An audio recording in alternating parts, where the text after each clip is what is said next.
Do you want to learn how to do this backbend trick?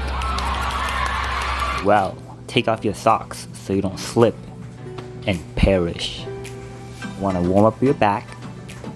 A normal bridge is a good way to warm up your back too. You want to be able to stand up from your bridge, because if you can't, while you're here, you can't do the skill. Stretch your hamstrings too by doing splits, both sides, because it's all in the legs, and your hamstrings will cramp if you don't stretch. To go down into the back bend slide, you're going to push your hips forward, move your head down, you're going to slowly bend your legs, you're going to slowly, gently hit your head on the floor and straighten out your legs.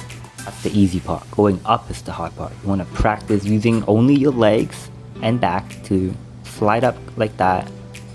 Practice going up just like that.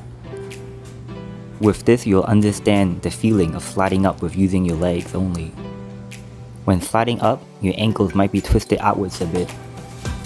When sliding up, you want to make sure to have the right amount of momentum. If you're too slow, you'll fall just like that. You want to use the right amount of speed and momentum to follow through.